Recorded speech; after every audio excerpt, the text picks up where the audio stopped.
Bonjour à toutes et à tous, je suis Vincent Mussol, délégué général de l'ADMCL, l'Association des aidants et malades à corps de Lévy. Je vous souhaite à toutes et à tous la bienvenue et je vous remercie de vous être inscrits si nombreux à cette conférence qui va être animée par la professeure Claire Paquet, qui va se présenter dans quelques minutes. Juste quelques précisions pour le bon fonctionnement de ce webinaire. Vous pouvez utiliser le chat de discussion pour poser vos questions et exclusivement pour cela. Merci de ne pas échanger entre vous, ce n'est pas l'objectif pour ne pas noyer le professeur Paquet avec trop de texte sur ce chat. Essayez de faire des questions courtes si vous pouvez pour qu'on puisse y répondre au mieux et la professeure Claire Paquet y répondra à la fin de son intervention. Deuxième petit point, juste pour vous rappeler que la conférence se déroulera en deux parties. Une première partie aujourd'hui de 12h à 13h30 qui sera consacrée à la prise en charge thérapeutique des malades à corps de Lévy. Et une deuxième partie qui aura lieu le 4 novembre au même horaire de 12h à 13h30 et qui traitera du développement des médicaments et des perspectives d'avenir en la matière. Voilà. Encore merci à tous d'être là. Un immense merci à la professeure Claire Paquet d'avoir accepté d'animer cette conférence sur un sujet qui, on le sait, est extrêmement important pour tous les aidants et malades à corps de Lévy. Donc, merci infiniment Claire Paquet. Je vous passe la parole, je vous laisse vous présenter et dérouler le contenu de la conférence.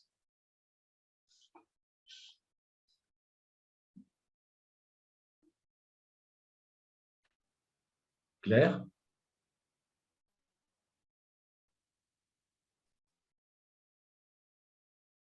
Claire ?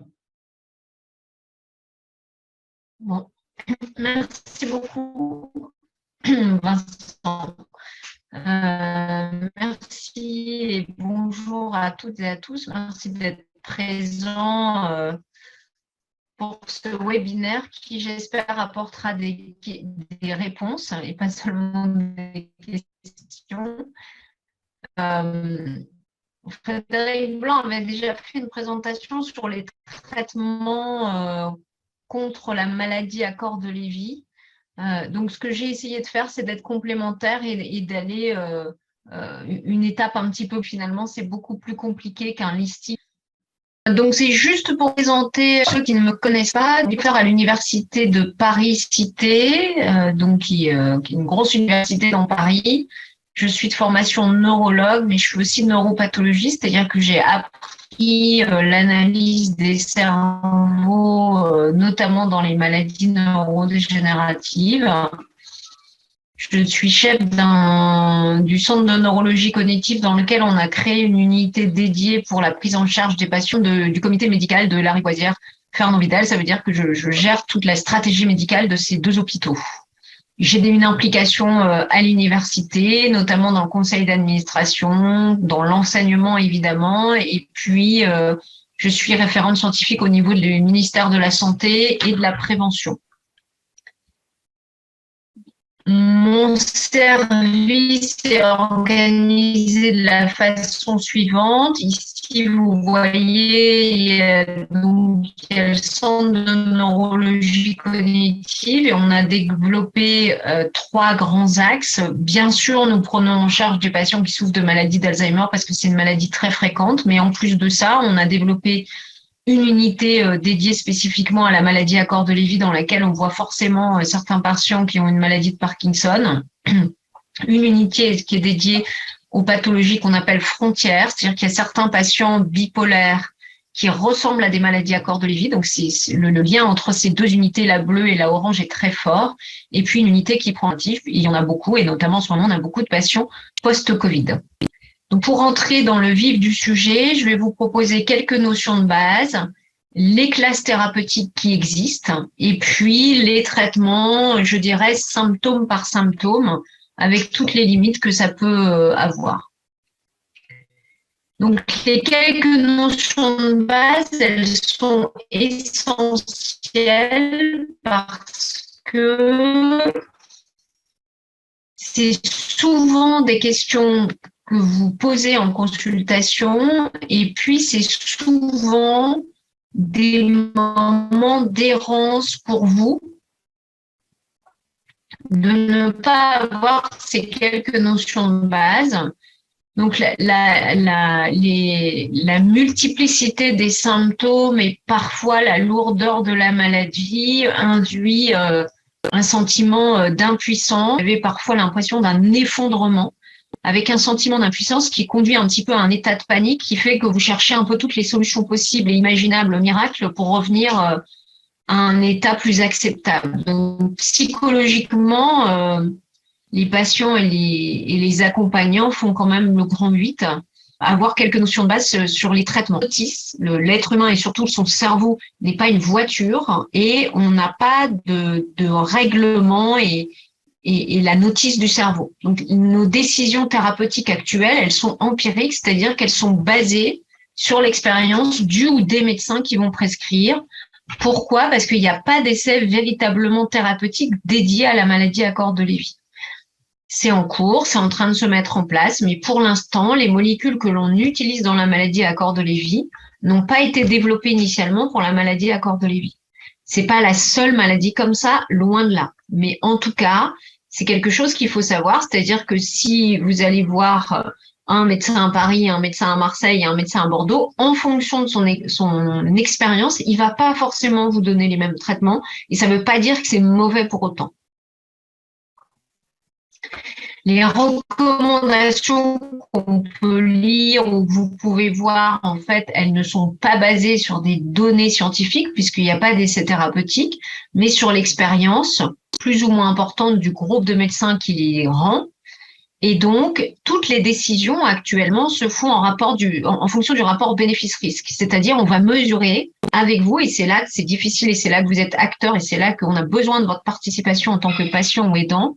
On va mesurer l'importance du symptôme, les conséquences qu'il a sur la vie quotidienne pour savoir si on a un intérêt à les traiter, sachant que tous les traitements, quels qu'ils soient, pour toutes les maladies, peuvent avoir des effets secondaires.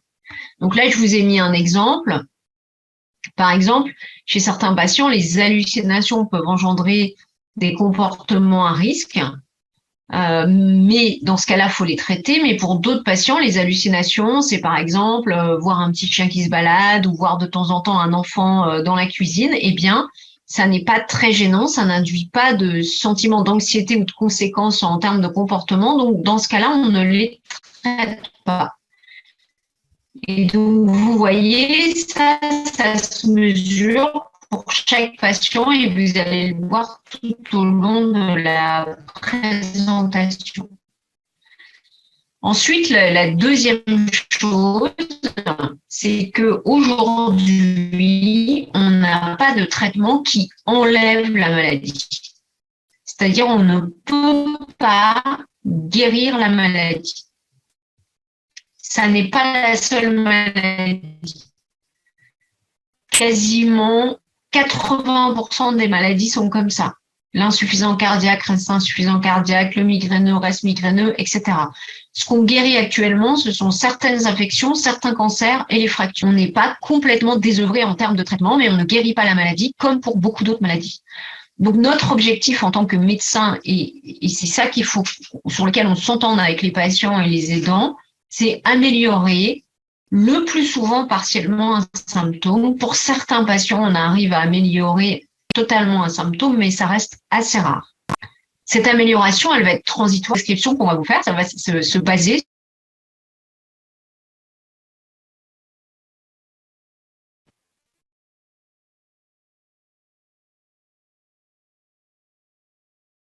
Je suis désolée. Hop, c'est pas grave. On va reprendre. Donc, voilà, l'analyse du symptôme qui va être précise, et ça va être très différent, par exemple, d'une prescription antibiotique. Vous avez une infection urinaire, je dis n'importe quoi, on vous donne une prescription antibiotique pour 7 jours, c'est comme ça pour tout le monde, c'est la même chose. Un traitement symptomatique, ça n'est pas la même chose, ça dépend beaucoup du patient. Et donc, l'efficacité du symptôme, ça ne va pas être les résultats d'une analyse de sang ou d'une analyse d'urine ou d'une IRM, ça va être l'observation qu'on va avoir du symptôme.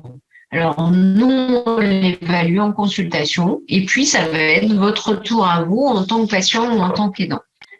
Comme il y a beaucoup de symptômes dans la maladie à corps de Lévy, il y a plusieurs classes thérapeutiques différentes qui nécessitent qu'on ait une bonne idée précise du symptôme et de la cible que l'on va avoir.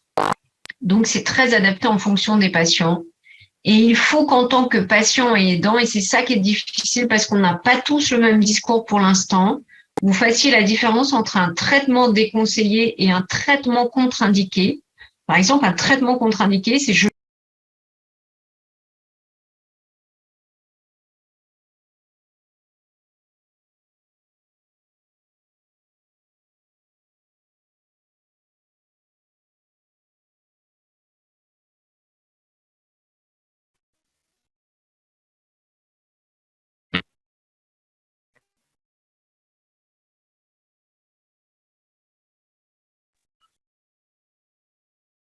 Et comme je le disais, dans la maladie à corps de Lévy, il y a des traitements qui peuvent être amenés à les prescrire quand on n'a pas le choix.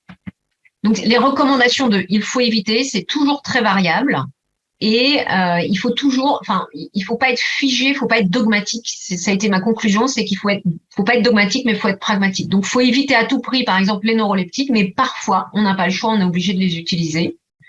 Et puis aussi, il faut prendre un petit peu de recul par rapport à la prescription des traitements. On a tendance à imaginer, alors ça, c'est pas que les patients qui ont une maladie à corps de Lévy, mais c'est globalement dans notre société, surtout française, à toujours imaginer qu'un nouvel événement est un effet secondaire d'un traitement. C'est pas toujours vrai. Donc parfois, je reçois des emails en disant depuis qu'il a tel traitement, il est moins comme ça, mais en fait, il a le traitement depuis 6 mois et c'est juste soit un nouveau signe de la maladie, soit quelque chose qui est dû à un autre événement. Donc voilà, parfois les symptômes nous conduisent à prescrire des traitements qui peuvent être déconseillés parce que le rapport bénéfice-risque est en faveur du bénéfice. Par exemple, on a eu quelques cas de très très grande agitation qui n'ont répondu qu'aux neuroleptiques. Ce sont des cas extrêmes, mais en tout cas, ça peut arriver. Et je voulais insister sur le fait que la prise en charge thérapeutique, c'est pas seulement un médicament ou des médicaments et tout ne repose pas là-dessus. Ça repose sur l'état clinique du patient, sur le médicament et sur l'environnement. Quelle va être l'observance thérapeutique, par exemple, s'il vit seul? Est-ce qu'il va pouvoir prendre le traitement? Quel va être son environnement familial, etc. Donc, quand on a une prise en charge thérapeutique, il faut vraiment discuter entre le soignant et le patient et il ne faut pas hésiter à poser des questions pour que l'objectif thérapeutique soit commun. C'est-à-dire que nous, on donne un traitement en disant c'est pour soigner un symptôme. Il ne faut pas que le patient ou le conjoint considère que ce traitement va guérir la maladie, par exemple, ou va faire disparaître complètement les symptômes.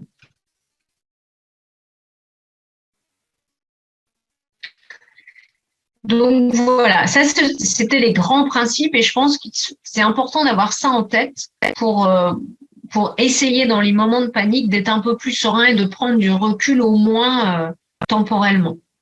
Alors les classes thérapeutiques disponibles, ça veut dire c'est les grandes catégories de traitements. Il y a beaucoup de traitements, mais il y a peu de classes. Il y a les psychotropes. Alors les psychotropes, chacun pense avoir une idée de ce qu'est un psychotrope. Et donc, par exemple, j'entends parfois des patients me dire les psychotropes me sont interdits. Mais alors, si les psychotropes sont interdits, c'est tellement vaste que ça veut dire qu'on peut quasiment rien prescrire. Donc, les psychotropes, c'est tous les produits, tous les médicaments qui vont agir principalement sur le système nerveux central en modifiant certains processus biochimiques. Par exemple, l'épharalgan-codéiné est un psychotrope parce qu'il y a de la codéine et c'est un opioïde. Donc, la famille des psychotropes est absolument énorme et c'est la majorité des traitements dans les maladies neurologiques. Par exemple, un traitement antimigraineux est un traitement psychotrope puisqu'il modifie le mécanisme de la migraine, en tout cas les nouveaux traitements. Et puis, il y a des autres traitements qui sont plus rares. C'est les traitements qui vont lutter contre l'hypotension et les laxatifs. Donc, voilà les deux grandes catégories de traitements. Sur les psychotropes, parce que c'est souvent vos questions, vos interrogations, vos méfiances. Donc, en fait, quand vous parlez des psychotropes, par exemple, vous dites, oui, mais hier, j'ai vu un patient qui disait, oui, mais moi, les antidépresseurs me sont contre-indiqués. Donc, en fait, si je donne un médicament pour la dépression, le patient a l'impression que ça lui est contre-indiqué, alors que la dépression en elle-même est délétère.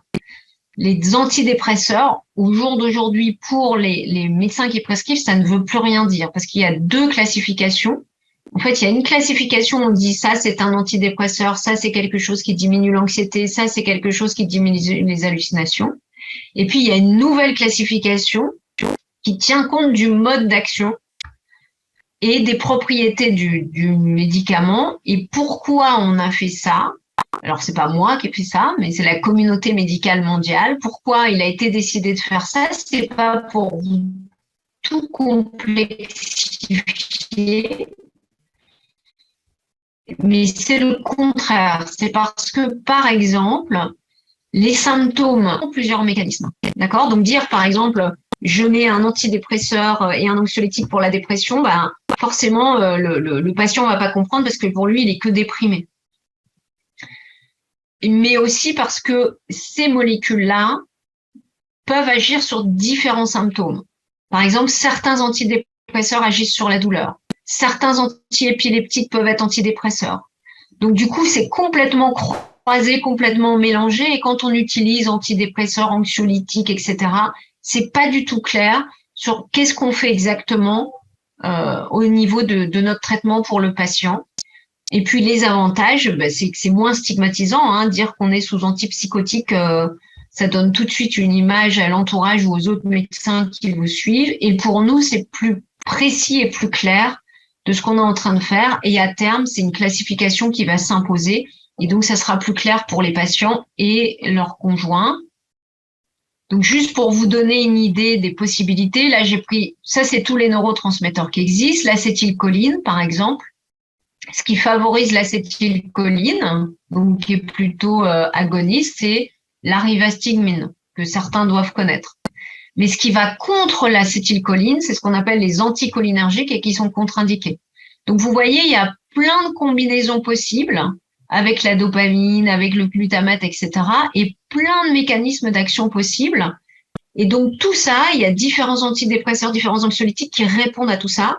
Et toutes ces combinaisons-là vont nous permettre de traiter les symptômes sans pour autant qu'on les fasse entrer dans des cases dépression, anxiété, agitation, hallucination, etc.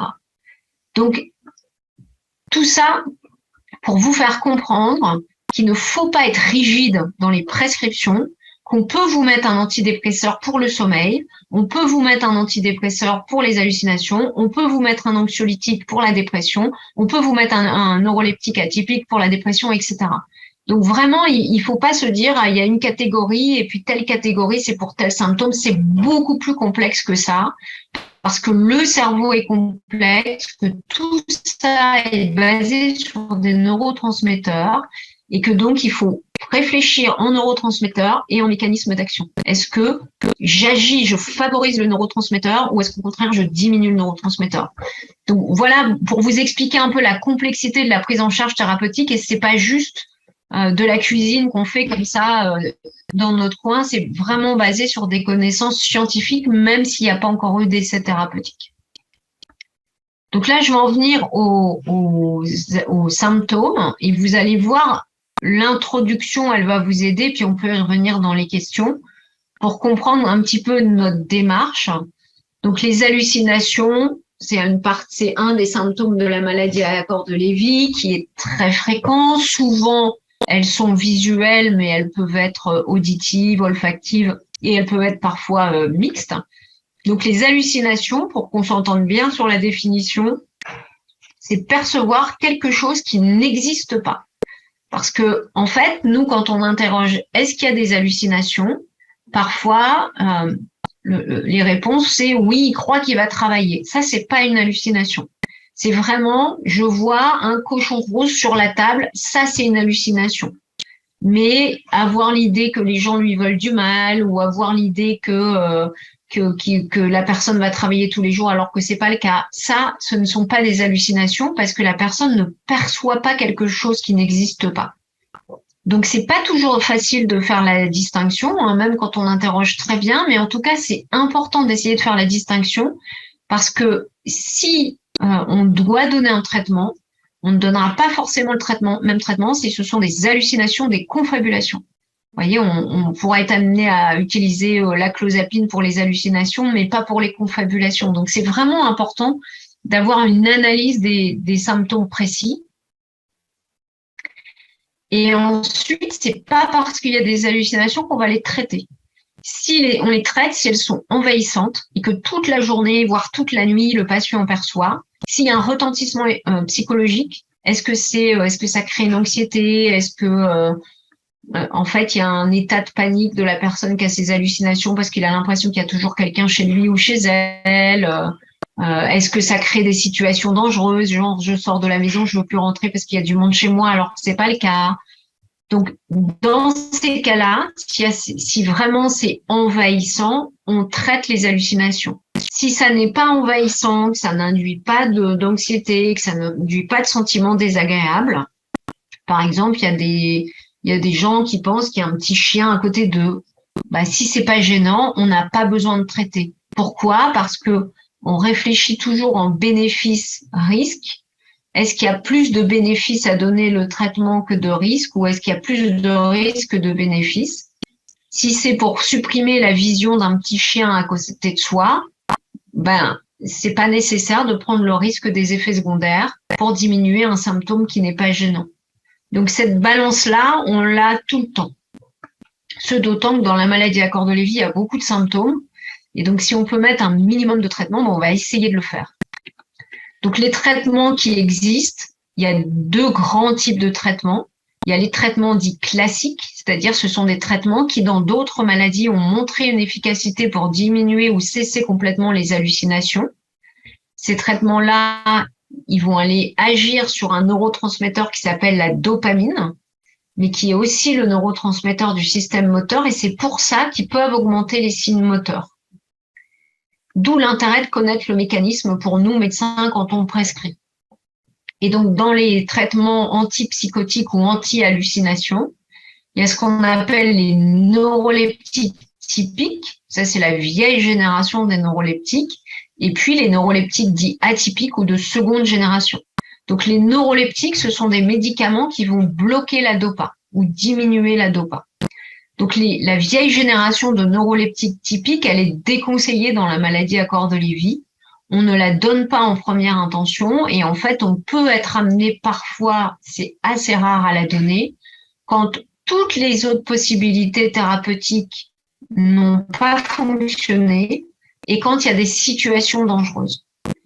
Donc, je vous ai mis quelques exemples, thiapridal, loxapac, Haldol, ça, c'est des molécules qui sont prescrites encore actuellement dans les maladies psychiatriques, parfois en EHPAD, sans forcément avoir essayé d'autres schémas thérapeutiques. Mais en tout cas, nous, spécialistes de la maladie à corps de Lévy, on utilisera ces médicaments-là que si on ne peut pas faire autrement. Et moi, je pense que sur les 300-400 patients qu'on a, il y a dû avoir un patient chez qui on est obligé d'être amené à utiliser ces molécules-là parce que toutes les autres ont échoué.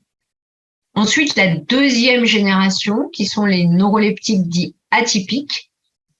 Donc, on les utilise le plus souvent et préférentiellement quand il y a des hallucinations qui sont gênantes, envahissantes, qui engendrent des comportements inadaptés ou une grande anxiété. On peut tous les utiliser. Les recommandations sont pas claires encore parce qu'il n'y a pas eu d'essai thérapeutique, mais globalement, ils sont tous utilisables. Pourquoi? Parce qu'ils ont des profils très différents d'efficacité et de cible. Donc, on entend beaucoup parler de la clozapine. Alors, la clozapine, elle a été très mise en avant parce qu'il semblerait qu'elle ait moins d'effets secondaires moteurs, mais là encore, ça n'est pas vrai chez tout le monde. Les avantages de la clozapine, c'est qu'elle diminue bien les hallucinations et elle apaise bien l'anxiété. Les inconvénients, c'est qu'elle peut, quand même assez fréquente pendant les 18 premières semaines, c'est une prise de sang par semaine, parce qu'il y a un risque de baisse de certaines cellules du sang. et ça peut donner des symptômes moteurs. Risperdal a un peu le même profil, diminue bien les hallucinations, il n'y a pas de surveillance sanguine et ça peut augmenter les symptômes moteurs. Et la quétiapine, je vous ai mis les 3 qui sont vraiment utilisés souvent. La quétiapine, sédatif, c'est-à-dire qu'il va beaucoup calmer soit l'anxiété, soit l'agitation. Il ne va pas forcément agir de façon optimale sur les hallucinations. Donc, vous voyez là sur 3 molécules qui sont de la même famille, qui agissent à peu près de la même façon. On a 3 profils qui sont quand même différents. Et ensuite, pour les hallucinations, il y a d'autres alternatives. Donc, pour moi, dans ma pratique courante, les neuroleptiques, c'est en 2e intention. C'est-à-dire les neuroleptiques atypiques, bien sûr, les neuroleptiques typiques, c'est exceptionnel. Je vous dis, il y a un patient. Les neuroleptiques atypiques, je les utilise quand j'ai pas pu faire autrement et quand toutes les autres, tout ce que j'ai essayé d'autre n'a pas fonctionné. Donc, les traitements dits non classiques, en fait, je les ai appelés non classiques parce que initialement, ils sont pas faits pour diminuer les hallucinations. C'est nous, en les prescrivant, on s'est rendu compte que ça diminuait les hallucinations. Donc, ce serait efficace sur les hallucinations. Et en l'occurrence, les anticholinésterasies, donc soit la rivastigmine en patch ou en gélule, soit le donépézil, sont très souvent efficaces sur les hallucinations, soit complètement, soit partiellement. Mais en tout cas, moi, c'est quand on peut le mettre, qu'il n'y a pas de contre-indication, c'est la première chose que j'essaie sur les hallucinations, bien avant d'utiliser les neuroleptiques. La mémantine, qui agit sur le GABA, qui est un traitement qu'on donne dans la maladie d'Alzheimer, c'est moins souvent efficace. La rivastigmine, je dirais qu'on a 70 à 80% d'efficacité. La mémantine, on est plus à 10%. Mais par contre, quand ça marche bien et ça diminue bien les hallucinations, mais c'est vraiment rare que ça fonctionne bien.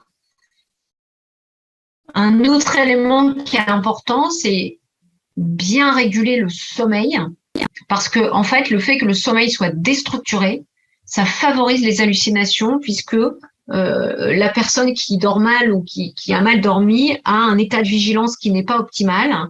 Et ils ont un état de vigilance intermédiaire. Et en fait, dans cet état de vigilance intermédiaire, ça peut favoriser les hallucinations. Et d'ailleurs, vous le décrivez tous très bien. Par exemple, quand on améliore le sommeil, il y a beaucoup de patients ou des accompagnants qui nous disent qu'il y a beaucoup moins d'hallucinations.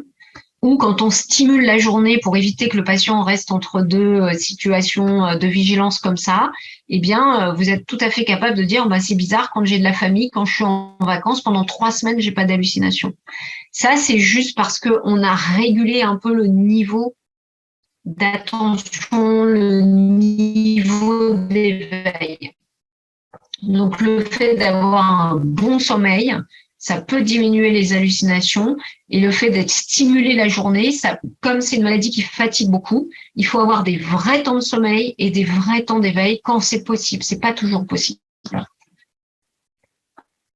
Donc, pour les hallucinations, quand on utilise les antipsychotiques, c'est-à-dire les neuroleptiques typiques et les neuroleptiques atypiques, on peut avoir des conséquences avec une sensibilité à ces traitements-là, mais vous voyez, parfois, on n'a pas le choix que de traiter avec ces traitements-là. Donc, ça peut augmenter les symptômes moteurs. Ça, c'est ce qui arrive le plus souvent, en fait. Ça peut donner des chutes, c'est en lien avec les symptômes moteurs. Ça peut sédater, c'est-à-dire que la personne est très somnolente. C'est pour ça qu'il faut débuter par des doses très faibles.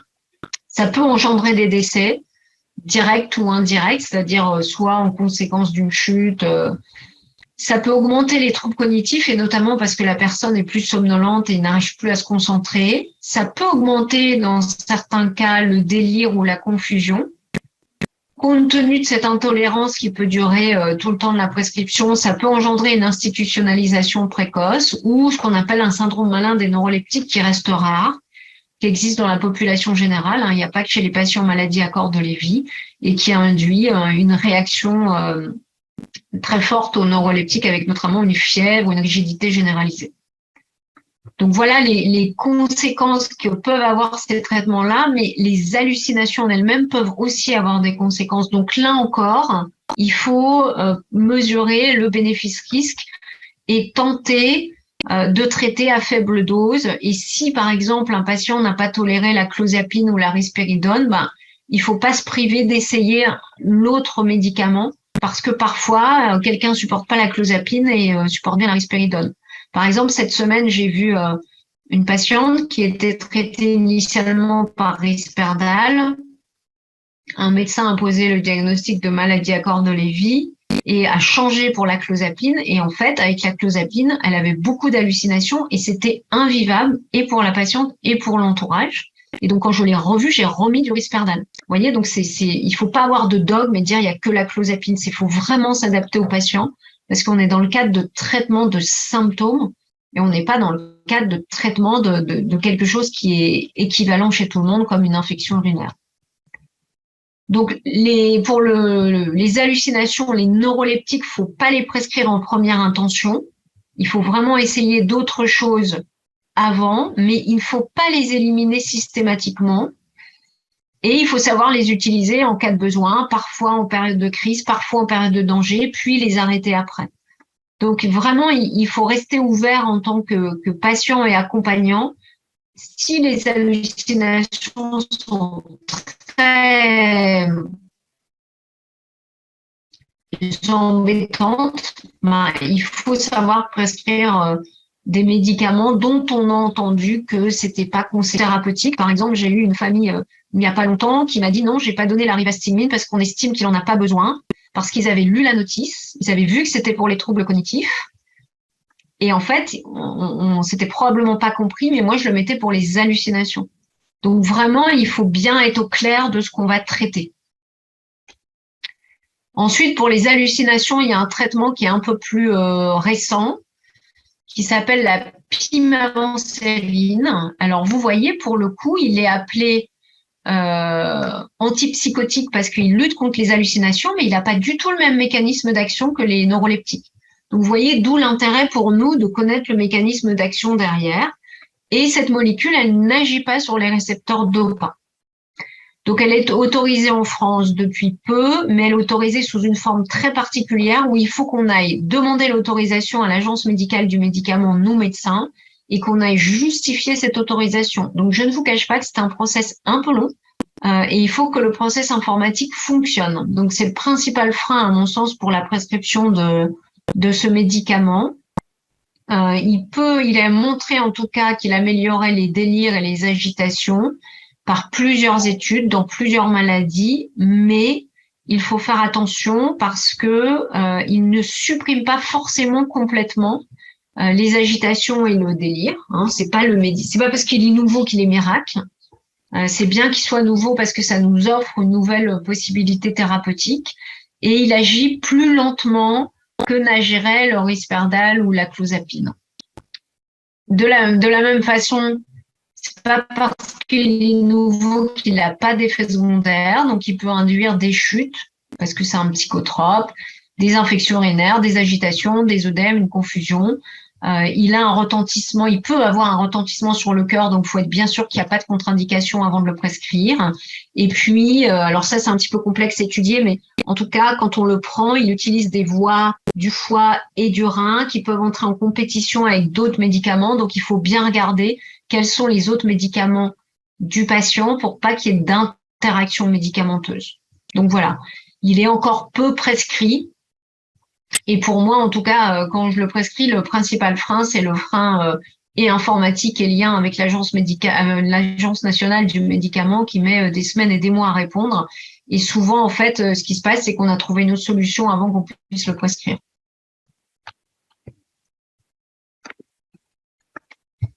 Voilà pour les hallucinations. Donc, j'imagine que vous aurez des questions. Vous pouvez commencer à les poser sur le chat, mais j'y répondrai en fin de présentation. Pour les troubles du sommeil, alors on avait fait un webinaire sur les troubles du sommeil et j'avais dit que nos objectifs pour traiter les troubles du sommeil, c'était améliorer le sommeil, prévenir les traumatismes, notamment pour les nuits agitées qui parfois les patients tombent ou frappent leur conjoint. Donc, protéger le conjoint. Hein. Il y a des conjoints qui sont suturés quand même. Il y a des traitements non médicamenteux, il ne faut pas les négliger. La prise en charge d'une maladie, surtout, je dirais, la maladie à corps de Lévy, ce n'est pas uniquement les médicaments. Il y a toute une hygiène de vie à mettre en place, c'est-à-dire que, évidemment, si la patiente ou le patient se couche à 22 heures, que le conjoint se couche à 2 heures du matin et que le patient se réveille à 6 heures, ben, le conjoint, il va pas dormir assez, mais on sédatera pas plus le patient pour que le patient se réveille plus tard, si vous voulez. Si le patient, lui, fait sa nuit de 8 heures et qu'il a de bonne qualité de sommeil, on n'agira pas plus sur le sommeil. Donc, il faut une bonne régularité et il faut essayer de faire entrer en phase les rythmes de sommeil des membres de la famille et notamment du conjoint ou de l'aidant. Il faut caractériser les troubles du sommeil, c'est pas tous les mêmes, mais ça, je reviendrai pas là-dessus. Et puis, adapter les traitements en troubles, ça, c'est ce que je vais dire tout le long de la présentation. Donc, en fait, il y a différents troubles du sommeil. Hein. Il y a les troubles des phases du sommeil. Ça, c'est ce que j'avais expliqué pendant le webinaire sur le sommeil. Et c'est notamment un sommeil qui est complètement déstructuré, qui va donner des cauchemars, le fait que le patient vive ses rêves. Donc là, en première intention, on donne de la mélatonine, qui est une substance naturelle que le cerveau produit. Et qui va permettre de réguler le sommeil. Et on peut aller jusqu'à 12 mg par jour dans notre cohorte, dans une cohorte de plus de 300 patients, 330 patients, regroupant des patients de différents centres. On a 72% de répondeurs, hein, toutes doses confondues. Donc, faut pas hésiter à augmenter les doses. Parfois, il y a des pharmaciens qui m'appellent en me disant c'est beaucoup trop. Non, en fait, il y a beaucoup de patients qui ont 12 mg qui le tolèrent bien. Et ce qu'on essaie de faire, c'est de rediminuer un petit peu pour pouvoir se regarder cette solution-là si jamais les troubles du sommeil reviennent. Alors, il y a un an, je vous aurais fait cette présentation. Je vous aurais pas parlé du Stilnox parce qu'il est considéré comme déconseillé. Mais en fait, il y a quelques publications qui sortent regroupant toutes les maladies neurodégénératives, disant qu'il n'est pas si déconseillé que ça. Et puis, moi, j'ai eu des patients qui étaient agités la nuit et ils sont allés voir leur médecin traitant. Le médecin traitant a prescrit du Stilnox et finalement, ça se passe bien. Ça n'a pas entraîné de confusion, ça n'a pas entraîné de chute. Donc, j'en ai quelques-uns comme ça et ça a pu permettre à la personne de redormir. Donc, je pense que c'est pareil. Si on vous prescrit du Stilnox, il ne faut pas l'écarter d'emblée. Je crois qu'il faut essayer à petite dose, mais ça peut permettre de résoudre le problème du sommeil, qui est un problème vital. Hein. Le cerveau, il a besoin de dormir. Et puis, si vraiment avec mélatonine ou un somnifère ou d'autres molécules, on n'arrive pas à faire éteindre les cauchemars, les nuits agitées, etc., dans ce cas-là, on met du Rivotril et on commence à 1 goutte. Parce que c'est un médicament qui peut être très sédatif et parfois 1 goutte suffit, mais ça fonctionne plutôt très bien. Donc ça, c'est vraiment le Rivotril, c'est vraiment une prescription de 2e intention.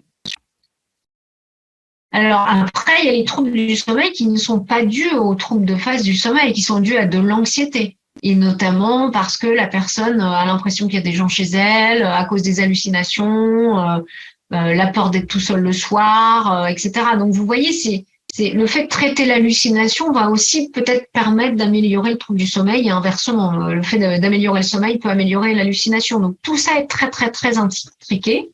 En tout cas, si on a un sentiment d'anxiété le soir, il faut donner quelque chose pour apaiser l'anxiété. Alors, dans le non médicamenteux, il y a les couvertures lestées. Pour l'instant, j'ai pas de patients qui l'ont essayé, mais je pense que ça peut avoir un intérêt. Ça marche bien à l'autre extrémité de la vie, chez le prématuré, par exemple. Il y a des objets de réassurance. Alors, il y a certains patients, alors c'est très infantilisant, mais ça peut fonctionner. Il y a certains patients qui ont leurs petits-enfants, on leur a donné un doudou, quelque chose comme ça, et ça peut fonctionner. Il y a le fait de laisser la lumière aussi, ou une petite lumière, ça peut diminuer l'anxiété. Et si vraiment on voit que ces choses-là ne fonctionnent pas, eh bien, il faut prescrire un traitement anxiolytique. Et ce traitement anxiolytique, ça peut être, selon la précédente classification, un antidépresseur. Donc, parfois, quand on donne la sertraline, la mirtazapine, la mycéline, ça n'est pas pour une dépression, mais c'est pour le sommeil. Ou on peut donner du Seresta. Le plus souvent, on donne le Seresta parce que c'est une demi-vie courte. le Xanax, l'Exomil, Temesta ont une demi-vie plus longue, c'est-à-dire qu'ils restent plus longtemps dans le sang. Et puis le Stilnox aussi a un effet sur l'anxiété du soir. Et puis après, ces troubles-là, ils peuvent être d'origine mixte, c'est-à-dire parfois on arrive à résoudre la problématique des cauchemars, donc la personne dort bien, mais pas longtemps, ou a du mal à s'endormir, ou se réveille très tôt, eh bien c'est qu'il y a probablement une part anxieuse, et dans ce cas-là, on peut être amené à mettre 2 traitements. Le traitement des troubles cognitifs, donc les troubles cognitifs, c'est conditionner le fait que notre cerveau fonctionne bien, qu'on réfléchisse bien et qu'on soit vigilant, c'est conditionné par le sommeil, ça c'est important, et c'est conditionné aussi par l'absence de vision, d'hallucination, parce que quand on voit des gens dans sa maison toute la journée, on ne peut pas raisonner normalement. Donc, les troubles cognitifs que l'on voit indépendamment de ce qui peuvent être les conséquences du manque de sommeil, ce sont des troubles de la concentration, des troubles des fonctions visuospatiales. Donc, vous pouvez avoir l'impression parfois que la personne qui souffre de maladie à corps de Lévy ne voit pas bien. Mais c'est pas qu'il voit pas bien, c'est que son cerveau reconstruit mal les choses. Des troubles de la mémoire peuvent survenir et des troubles du langage. Donc, les traitements qui visent les troubles cognitifs, en fait, ce sont les traitements qui ont été validés dans la maladie d'Alzheimer. Donc, c'est donépésil, rivastigmine et galantamine. Alors, galantamine, il est très peu prescrit en France, historiquement. Voilà. Donc, nous, en France, on le voit quasiment pas. On voit surtout donépésil et rivastigmine. Qui ont, comme vous le savez, été malheureusement déremboursés avec des prix très fluctuants.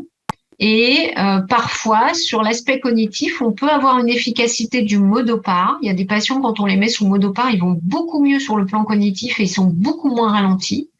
Et parfois, certains antidépresseurs améliorent la cognition parce qu'en améliorant l'humeur, la tristesse, l'élan vital, eh bien, on peut améliorer les fonctions intellectuelles indirectement.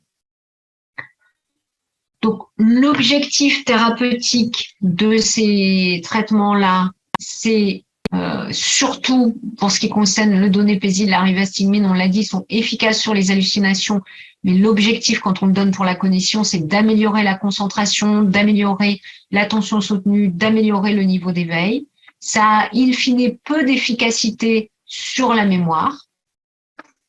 Ça peut avoir une efficacité sur le langage, mais c'est très fluctuant. Ce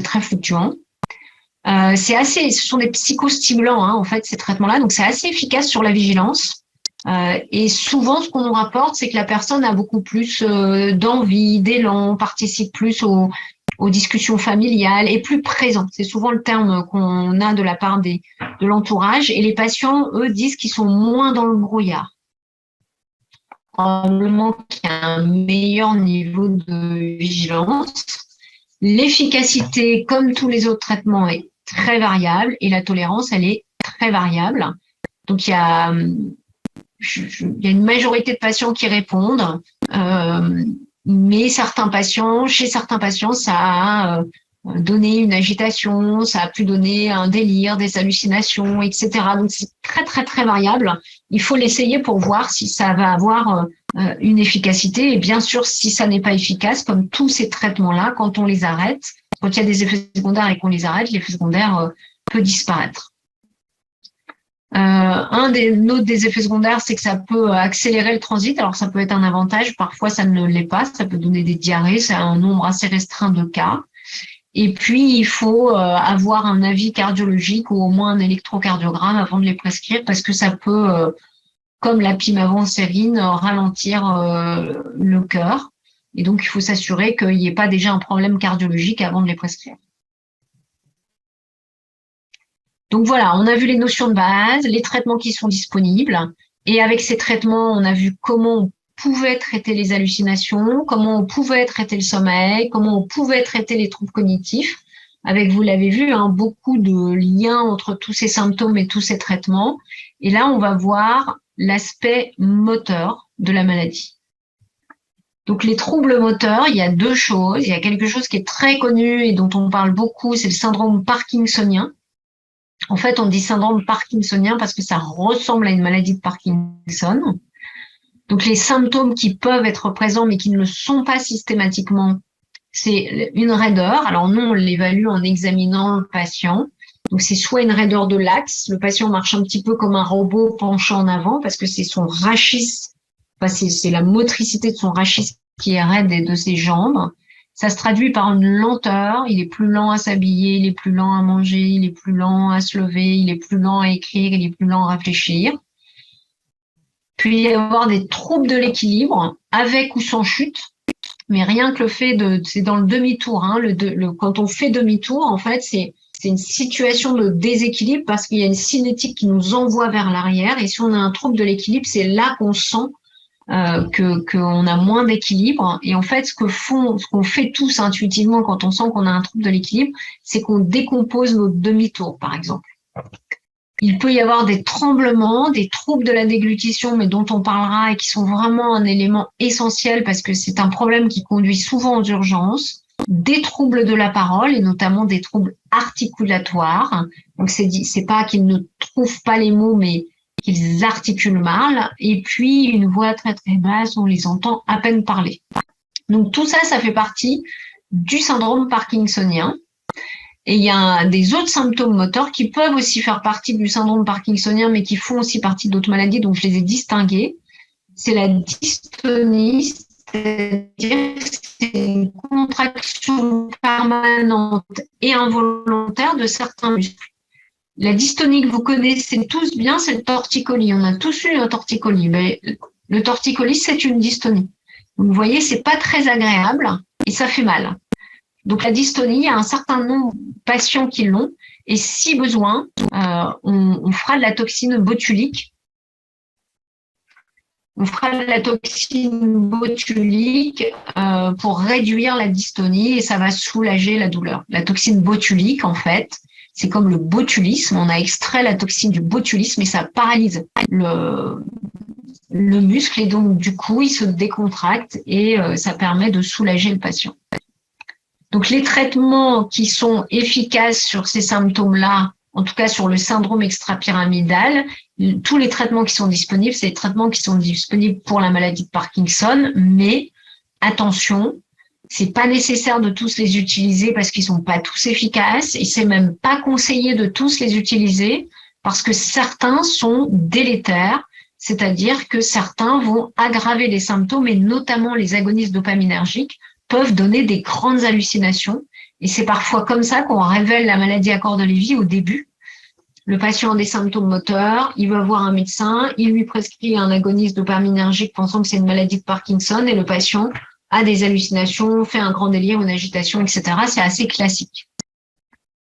Pour la dystonie, en fait, ce qu'on fait, alors ça peut disparaître avec le Modopar, mais sinon, ce qu'on fait, c'est de l'injection de toxines si elle est vraiment permanente et douloureuse. Nous, on a été amenés à faire de l'injection de toxines, surtout pour les stades avancés, parce que sinon, on peut avoir quelques dystonies avant le stade avancé, mais qui répondent à peu près bien à la dopa et qui sont surtout transitoires. Alors, les traitements qui peuvent avoir un effet bénéfique, c'est ce qu'on appelle la dopa. Donc, vous voyez, on revient sur nos neurotransmetteurs tout à l'heure. C'est des médicaments qui agissent sur la dopamine et qui viennent même remplacer la dopamine qui manque dans le cerveau. Donc, les noms les plus connus, c'est Modopar, Sinemet. Et puis, il y a un autre médicament qui est moins connu, mais qui peut être intéressant, qui s'appelle Reségiline, qui est donné à 1 mg. Alors, l'objectif de ces traitements-là, c'est de diminuer les symptômes moteurs. Moi, j'ai quelques patients chez qui tous les symptômes moteurs ont disparu, mais c'est vraiment, je pense que je peux les compter sur les doigts d'une main. Ces traitements-là, ils vont être efficaces sur la lenteur, sur la capacité à se mobiliser. Par exemple, il y a des patients qui ont du mal à se lever d'une chaise, mieux. Parfois, ça peut avoir un effet sur la cognition, c'est ce que je vous disais tout à l'heure. Les gens réfléchissent plus vite et ont l'air plus alertes. Le risque, c'est que ça peut donner des hallucinations, des délires, une agitation.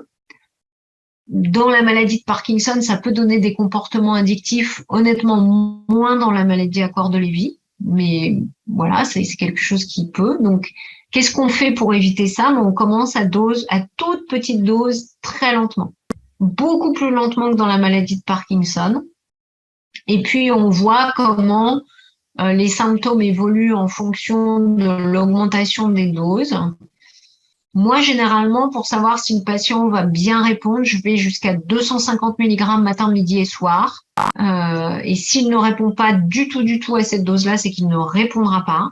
Et ensuite, il faut s'entendre sur le terme réponse, c'est-à-dire que pour nous, neurologues, répondre au Modopar ou au Sinémètre, c'est disparition de tous les symptômes. Dans la maladie à corps de Lévy, c'est pas ça ce qu'on cherche, c'est pas notre objectif. On sait que ça arrive trop peu souvent. Donc, notre objectif, c'est d'améliorer les symptômes, comme je vous ai dit, la lenteur, les troubles de l'équilibre, les crampes, etc. Et ensuite, la réségiline, alors, elle a moins d'efficacité évidente sur les symptômes moteurs comme ça. En tout cas, c'est plus discret, mais c'est un médicament qui pourrait ralentir l'évolution des symptômes moteurs à terme. En tout cas, cette molécule, elle est un peu présentée comme ça dans la littérature scientifique. On avait soumis un essai thérapeutique qui malheureusement n'a pas été accepté pour un financement académique, mais c'est une molécule qui, en tout cas, quand je le prescris, j'ai rarement des effets secondaires. Ça améliore partiellement les symptômes moteurs et j'ai pas encore le recul pour vous dire si ces patients-là ont moins évolué sur le plan moteur que d'autres patients. Ensuite, il y a des symptômes que vous connaissez aussi, mais je vais vous les rappeler quand même. Donc, dans le système nerveux, il y a le système nerveux central, le système nerveux périphérique, ce sont les nerfs qui partent à partir de la moelle épinière et qui vont dans le bout de vos doigts, de vos nez, de vos paupières, voilà. Ça, c'est le système nerveux périphérique. Et puis, il y a le système nerveux autonome, qui est réparti un petit peu comme, qui a une partie en centrale et une partie en périphérie. Et le système nerveux autonome, comme son nom l'indique, il est autonome et il va gérer des fonctions auxquelles vous n'aurez pas à penser. Genre la tension artérielle, vous n'avez pas besoin de dire je vais contrôler ma tension artérielle, elle se contrôle toute seule. L'humidification des muqueuses, le nez, la bouche, les yeux, etc. Donc avoir pas assez ou trop de sueur, de larmoiement, etc. C'est le système nerveux autonome. La régulation de la chaleur du corps. Vous vous dites pas je vais réguler ma chaleur du corps en fonction de. Le système nerveux autonome, il s'adapte en fonction de la chaleur extérieure. C'est pareil pour le transit, c'est pareil pour les urines, etc. Donc, le système nerveux autonome, lui, il va fonctionner tout seul et il y a plein de choses qui fonctionnent sans qu'on y pense. La fréquence respiratoire, la fréquence cardiaque, la tension. Mais les corps de Lévy, ils vont dans le système nerveux autonome. Donc, ça induit un dysfonctionnement. Et autant quand ça fonctionne bien, on n'y pense jamais, on ne sait même pas ce que c'est, mais autant quand ça fonctionne mal, c'est très gênant. Le plus gênant, à mon sens, c'est l'hypotension orthostatique quand elle existe.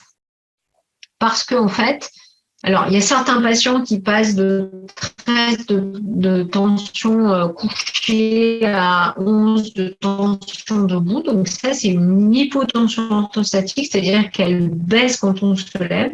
Hypo, c'est la baisse, ortho, c'est quand on se lève. Donc ça, c'est pas très gênant. 2 points, ça peut être un petit peu gênant, mais pas trop. Mais il y a des patients qui passent de 14 à 7 et qui sont incapables de rester debout parce qu'ils ont 7 de tension. Donc ça peut être très gênant, ça peut être invivable. Donc, les premières choses à faire, c'est réévaluer l'indication des antihypertenseurs avec un S, pardon pour la faute de frappe, parce que certains antihypertenseurs, c'est leur mission, font baisser la tension, et puis certains antihypertenseurs vont surtout quand la personne va se lever. il faut bien donner des recommandations aux patients et à l'entourage. Le matin, je fais une étape assez.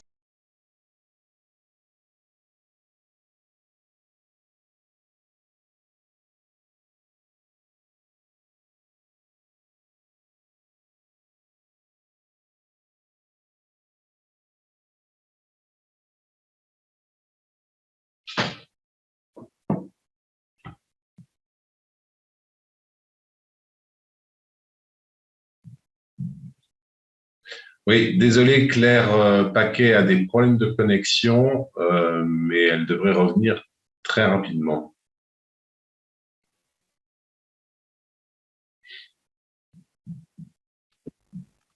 Donc, pas de souci, je me suis arrêtée. En fait, j'ai un petit signal, c'est vous disparaissez de l'écran. Donc, j'arrête dans ces cas-là.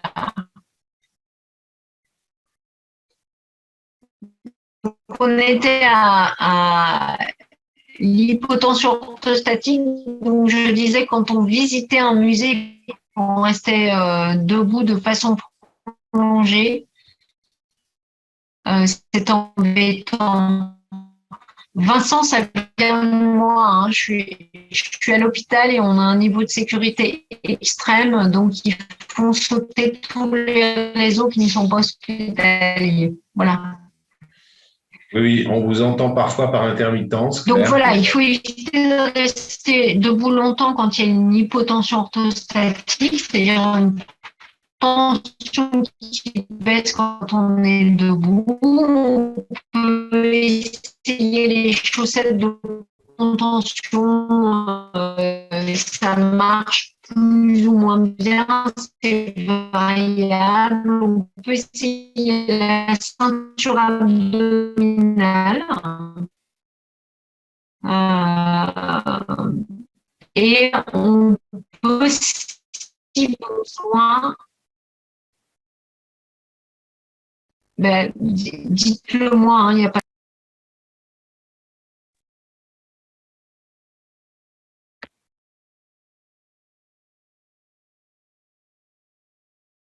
Donc, il faut savoir que ça existe, l'hypotension, et il faut qu'elle soit recherchée et traitée si besoin.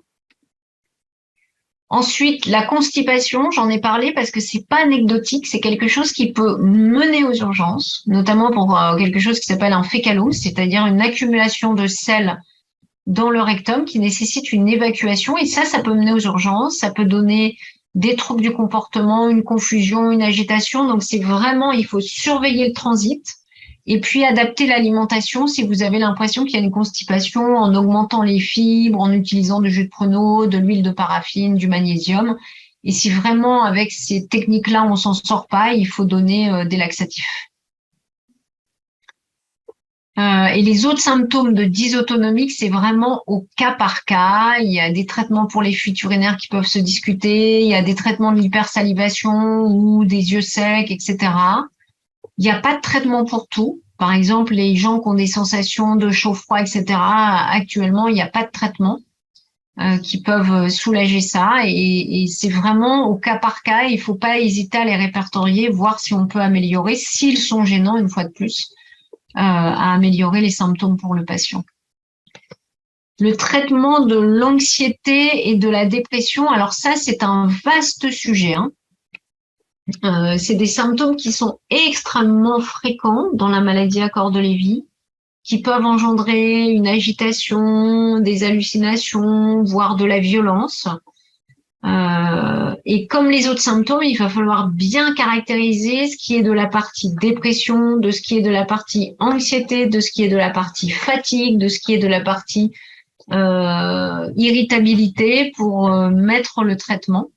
Donc, il faut bien les caractériser.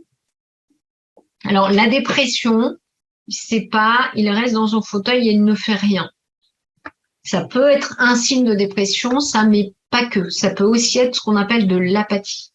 La dépression, c'est quand on ressent un sentiment de tristesse, quand on n'a plus envie de rien et que on a l'impression que plus rien ne sert à rien. Voire, c'est ce qu'on appelle la perte de l'élan vital. voir que chaque petite chose nous paraît insurmontable et qu'on n'y arrivera pas, voir qu'on pense qu'on ferait mieux de ne plus être en vie, voir des idées suicidaires. La dépression, c'est ça. L'apathie, c'est on manque de starter pour. Donc, je peux rester dans mon fauteuil toute la journée, je suis pas triste, je pense à rien, je ne fais rien, mais ça ne me gêne pas. La dépression, il y a vraiment une souffrance psychologique derrière. Donc, la dépression, c'est un des signes de la maladie qui peut être un signe de début de maladie. C'est assez fréquent finalement en début de maladie. Mais ça peut être aussi un signe qui est une conséquence. C'est-à-dire que, par exemple, si le patient commence par des symptômes moteurs, et qu'il était grand sportif, bah, il va souffrir de plus pouvoir faire ce qu'il faisait et ça peut le rendre dépressif. Donc pour la dépression, il y a une multitude de classes thérapeutiques qui ont une multitude de cibles, une multitude de mécanismes d'action. Donc je vous ai pas détaillé tout ça, je vous ai donné ceux que je voyais, et ceux que je me prescris moi-même le plus souvent et ceux que je voyais le plus souvent prescrits. Ça ne veut pas dire que les autres ne sont pas bien, hein, mais donc il y a les qu'on va appeler là entre nous les antidépresseurs comme la mirtazapine et la myoncérine, Norset ou Atimil dans leurs noms commerciaux. Donc ces médicaments-là, ce sont des antidépresseurs qui vont agir sur plusieurs neurotransmetteurs en les inhibant. Ils vont améliorer le sentiment de dépression, ils peuvent améliorer l'anxiété aussi et ils agissent sur le sommeil. Donc, par exemple, ces médicaments-là qui sont catalogués comme antidépresseurs, on peut les mettre à petite dose pour le sommeil, on peut les mettre à petite dose ou à dose normale pour l'anxiété. L'inconvénient de cette classe thérapeutique-là, c'est qu'elle peut faire diminuer la tension artérielle et que chez les gens qui ont déjà une hypotension orthostatique, parfois ça peut l'aggraver. Mais là encore, faut pas être dogmatique. C'est pas systématique. Donc, il faut que on puisse essayer. Si on estime que ça va être la bonne molécule à petite dose qui va améliorer l'anxiété, on peut l'essayer et puis surveiller la tension. Une autre molécule qui est un inhibiteur de recapture de la sérotonine, donc qui agit sur la sérotonine, eh bien, c'est la sertraline qui est un bon antidépresseur et qui marche bien sur l'anxiété. L'avantage, c'est qu'il est plutôt bien toléré globalement. Et qu'on a une marge de progression en termes de posologie. Un des autres inconvénients de la mirtazapine et de la myoncérine, c'est que quand on veut vraiment augmenter les doses, parfois ils sont pas bien tolérés. En tout cas chez les patients qui ont des troubles cognitifs. La fluoxétine qui est le Prozac. Alors ça, c'est un antidépresseur qui est très connu puisque ça a été le premier de cette classe thérapeutique-là. Et donc, il agit bien contre la dépression. L'avantage, c'est qu'il agit aussi bien contre les fluctuations de l'humeur et l'irritabilité. Et les impulsions. Par exemple, des patients qui ont des pulsions, des énervements, des choses comme ça, il peut bien agir. Et nous, on l'utilise beaucoup chez les gens qui sont déprimés, qui sont très irritables et qui peuvent être limite un peu violents. Et on n'hésite pas à augmenter les doses. Hein. La dose minimale, c'est 10 mg. On peut aller jusqu'à 40 mg. Et parfois, on est amené à utiliser d'autres classes thérapeutiques, donc pas antidépresseurs, qu'on appelle les thymorégulateurs. Ce sont des médicaments qu'on utilisait initialement dans les maladies bipolaires ou vous connaissez peut-être la psychose maniaco-dépressive. Et là, je vous ai mis un exemple, c'est l'amygdale, mais il y en a plein d'autres. Il y a la dépacote. Enfin voilà, ce sont des médicaments qu'on peut utiliser chez des gens qui font une dépression qui répond pas vraiment au traitement ou qui font une dépression avec des hauts et des bas comme ça ou qui font une dépression avec une tendance à l'irritabilité forte qui ne répondrait pas à la fluoxétine. Donc tout ça, ce sont des médicaments qu'on peut prescrire. Et ensuite, l'anxiété, alors c'est pareil, faut bien s'entendre sur ce que signifie anxiété. On est tous sujets à ressentir de l'anxiété. Moi, si on me met un pistolet sur la tempe, je pense que je vais être anxieuse. Mais c'est une réaction normale. Donc, on peut avoir une anxiété qui est normale. Tout n'est pas anormal. Là où l'anxiété devient anormale, c'est quand elle n'a pas d'objet ou quand, en fait, le niveau d'anxiété ne correspond pas à l'enjeu de l'événement. Par exemple, j'ai un rendez-vous avec mon voisin pour prendre l'apéritif, ça me rend anxieux. Ça, c'est pas adapté. Ça, bon, sauf si le voisin est désagréable, évidemment, mais l'émotion ne correspond pas à la situation. Ou alors, je vais me faire opérer, je suis anxieux, ça, c'est plus normal. Donc, l'anxiété, on commence à se dire qu'on va la traiter quand elle est très fréquente, voire permanente, ou quand elle survient pour chaque petit événement du quotidien et ça devient ingérable. Donc, l'anxiété, on peut la traiter, vous l'avez vu, par certains antidépresseurs, par des anxiolytiques, comme le Seresta, c'est celui qu'on donne le plus. Après, il y a l'activité physique qui peut diminuer l'anxiété. Il y a tous les soins de bien-être, de prendre soin de la personne, de massage, de sophrologie, de yoga. Tout ça, ça peut bien marcher pour diminuer l'anxiété. Ça dépend du niveau, du stade de la maladie, mais il y a certains patients chez qui ça fonctionne bien. Et puis moi, ce que j'utilise assez volontiers, c'est l'homéopathie. Alors, c'est à peu près la seule prescription d'homéopathie que je fasse, mais pourquoi l'homéopathie? Parce qu'il faut savoir que dans tous ces médicaments-là, les psychotropes, on a 20 à 30% d'effets placebo. C'est-à-dire que si on donne un faux médicament, on aura 30% des gens qui vont se sentir mieux. Et on est tous comme ça. C'est normal. C'est parce qu'on est convaincu que ça va agir sur notre cerveau. Donc l'homéopathie, ce sont des médicaments à très faible dose en fait, l'homéopathie.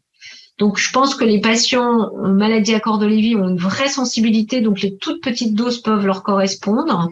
Et comme on peut en prendre un peu autant qu'on veut, eh bien du coup c'est assez rassurant de se dire je peux prendre quelque chose.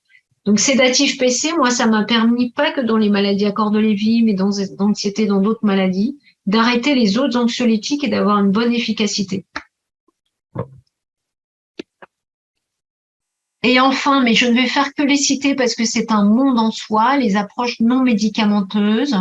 Ça, c'est pour reboucler avec ce que je disais au début. Une maladie, la prise en charge, ce n'est pas qu'un médicament. Une maladie, la solution thérapeutique, ce n'est pas que la guérison.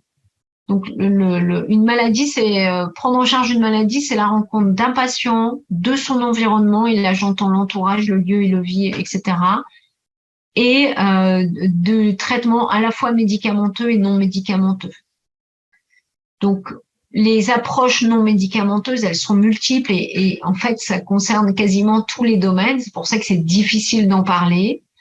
Donc, il y a les approches que j'ai listées là, les approches, je dirais, de bon sens. Le patient a des cauchemars, tombe de son lit, on met quelque chose pour éviter qu'il se fasse mal.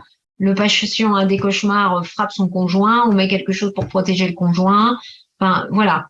Il a des troubles moteurs, on met de la kiné et on favorise l'activité physique. Ça, c'est vraiment très important, l'activité physique, parce que c'est efficace sur le plan moteur, sur le plan cognitif, sur le plan de l'humeur, sur le plan de l'anxiété. Et il faut que ce soit une activité physique adaptée à la condition physique du patient. Il faut que ce soit une activité physique qui plaise, si possible. Mais en tout cas, c'est vraiment un élément important. L'orthophonie, c'est non médicamenteux, mais c'est très important parce que ça peut améliorer la concentration, l'attention. Moi, je leur demande aux orthophonistes de lutter contre l'hypophonie, c'est-à-dire le fait que les patients parlent de voix basse, de lutter contre les troubles articulatoires qu'on appelle dysarthrie, et de faire des préventions fausses routes, puisque ce sont les orthophonistes qui font ça, et que les fausses routes, on peut les éviter. L'ergothérapie pour adapter le quotidien. L'éducation thérapeutique, ça permet aussi à la fois aux patients et aux conjoints de cheminer sur ce que va être l'avenir, comment va être la prise en charge, qu'est-ce qu'on peut attendre de cette prise en charge, etc. Et puis après, il y a toutes les approches non médicamenteuses, je dirais, d'accompagnement. Et alors là, il y en a beaucoup, beaucoup, beaucoup. Il y a l'équithérapie, la musicothérapie, la relaxation. Alors, toutes ces approches, la musicothérapie, toutes ces approches-là, in fine, ne sont pas véritablement évaluées. En tout cas, ce qu'on peut dire, c'est que le fait de prendre en charge un patient, de s'occuper de lui, ça lui fera du bien. Donc, c'est sûr que pour dire on va rembourser la musicothérapie, il faut un essai thérapeutique, etc., blablabla, compliqué. Mais ça ne veut pas dire que c'est pas parce qu'elle n'est pas remboursée par la sécurité sociale qu'elle ne fait pas du bien au patient. Donc, il ne faut pas écarter ces approches non médicamenteuses. D'ailleurs, je me suis trompée dans le titre. C'est vraiment des approches qui sont très importantes et très complémentaires de ce qu'on peut apporter avec les médicaments. Et voilà, donc on arrive à la conclusion. C'était un petit peu dense, je m'en excuse, mais on va avoir du temps pour discuter un peu.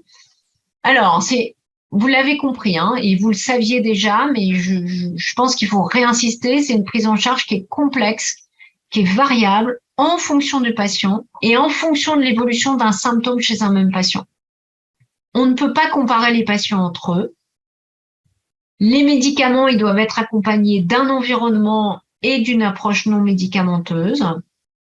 Il faut bien comprendre les objectifs des traitements qui vont découler d'une bonne analyse des symptômes et d'une bonne connaissance médicale des médicaments, des traitements. Donc, il ne faut pas s'improviser soi-même le thérapeute, soit mon propre thérapeute quand je suis patient, soit le thérapeute de mon conjoint quand je suis aidant.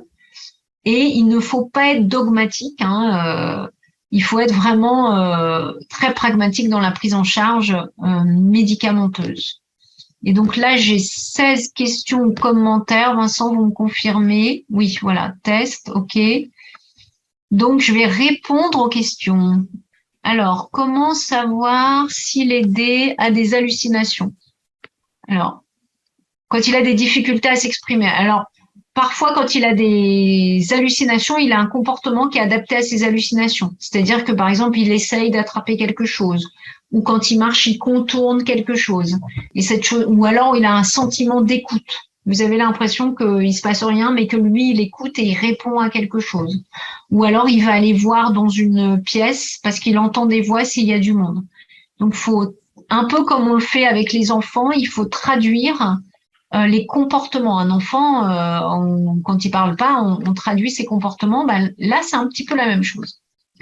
Je pense que la deuxième question de Christophini, c'est bonjour, la kétiapine oblige-t-elle à une prise de sang par semaine? Non. C'est un petit peu le désavantage de la clozapine, c'est cette surveillance toutes les semaines. La kétiapine ne demande pas cette surveillance. Bien traiter le sommeil. Mon père est agité la nuit uniquement, surtout en début de sommeil. En journée, il est OK. Donc, si c'est en première partie de nuit, c'est probablement plus en rapport avec de l'anxiété. Donc, c'est probablement l'anxiété qu'il faut essayer de diminuer. Comment arriver à l'endormir? Si c'est en première partie de nuit, moi, je dirais que c'est plutôt l'anxiété et qu'il faut avoir des techniques de réassurance, voire du sédatif PC, mais en tout cas, traiter l'anxiété. Alors, comment le traiter? Donc, ça, c'est la suite de la question. Comment le traiter pour qu'il passe un bon début de sommeil?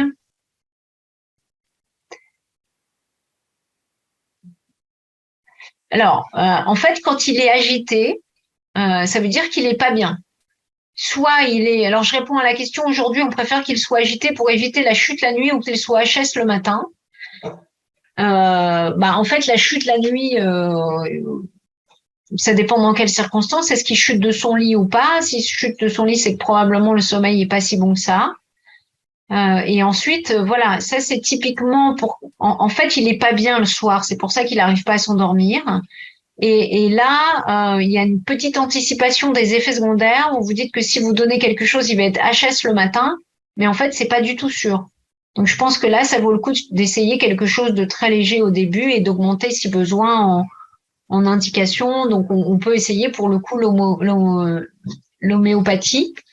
Mais là encore, ça dépend du patient, de l'état clinique du patient, de l'âge, des comorbidités, des autres traitements qu'il a. A contrario, mon père dort 20 heures par jour et ça, il faut être sûr qu'ils dorment bien la nuit. Parce que souvent, on a l'impression qu'ils dorment bien, mais en fait, ils n'ont pas du tout un sommeil réparateur. Et donc, moi, ça m'arrive de donner de la mélatonine à des gens qui dorment beaucoup pour restructurer le sommeil. Et dans ce cas-là, je fais mélatonine luminothérapie pour essayer de recaler le sommeil. Je vous dis pas que j'ai une efficacité à 100% parce que là encore, ça dépend du stade de la maladie. Mais on peut faire ça. Et l'autre chose, c'est voir un petit peu quels sont les traitements qui font qu'il dort. Est-ce qu'il a beaucoup maigri, par exemple, ce qui fatigue énormément? Est-ce qu'il n'est pas un peu déshydraté? Enfin, il y a plein de choses à regarder s'il a une hypersomnolence. Les effets secondaires de la mélatonine, ça c'est une question de Sandrine. Les effets secondaires de la mélatonine sont assez rares. Il y a certains patients qui sont un peu somnolents la journée, mais c'est relativement rare. Et je dirais que ceux qui sont somnolents la journée, ils le sont dès les petites doses.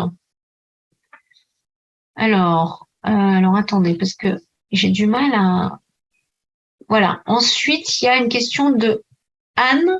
Bonjour, si la patiente est stable au niveau des hallucinations avec un traitement par rivastigmine et clozapine depuis plus de 2 ans, mais chez qui une rigidité augmente et devient un problème, faut-il diminuer le traitement des hallucinations? Ou sinon, quel traitement est possible pour la rigidité? Est-ce que le baclofène? Non. Alors, en fait, concernant les 2 traitements, il arrive d'associer des 2 traitements. Et si ça a été efficace, c'est très bien, on n'a pas de raison de changer sur le moment. Maintenant, ça fait 2 ans, donc ce qu'on peut, mais il faut voir avec le médecin qui la suit, il faut, parce que lui connaît le dossier, moi je ne connais pas le dossier, donc il faut bien voir ce que lui ou elle pense. On peut tenter de diminuer un des 2 médicaments, voir si les hallucinations reviennent. On peut faire ça dans une première étape. 2, chez quelqu'un qui a beaucoup halluciné, je ne mettrai ni Modopar ni Sinémet. Enfin, pas de traitement pour les symptômes moteurs. Le baclofène ne marche pas sur ce type de rigidité-là. En fait, le baclofène marche sur ce qu'on appelle la rigidité spastique qu'on voit dans la sclérose en plaques, mais pas dans la rigidité des maladies à corps de Lévy. Si c'est bien une rigidité de maladie à corps de Lévy qu'a le patient dont vous parlez. Et ensuite, faut pas oublier qu'avec l'évolution de la maladie, donc là on parle de 2 ans, la rigidité augmente. Donc il y a peut-être une part des médicaments, mais il y a aussi une part de l'évolution de la maladie. Et ensuite, pour la rigidité, il y a vraiment l'activité physique et la kiné, des activités physiques douces qui ciblent la souplesse, etc., qui sont vraiment essentielles dans la prise en charge. Alors ensuite, voilà. Depuis que mon conjoint prend, c'est une question de Cathy, de la mélatonine, il dort 2 fois plus la journée et se sent somnolent durant la journée. Oui, j'ai déjà vu ce type de réaction, c'est la question. Donc, il faut réadapter la dose. Voilà. Et il faut voir à quelle heure il apprend par rapport à comment était son cycle de sommeil, à quelle heure il s'endormait. C'est vraiment un interrogatoire très, très, très long. À quelle heure vous vous couchez, à quelle heure vous vous levez, combien de fois vous vous levez la nuit, est-ce que les troubles de sommeil étaient en deuxième partie de nuit ou en première partie de nuit? Si c'est en première partie de nuit et que c'est de l'anxiété, peut-être qu'il n'a pas besoin de mélatonine. Si c'est en deuxième partie de nuit et qu'il y a des troubles du sommeil paradoxal, peut-être qu'il faut une dose plus minime de mélatonine. Enfin, vous voyez. Mais oui, j'ai déjà vu ce type de réaction et il faut faire des petits ajustements.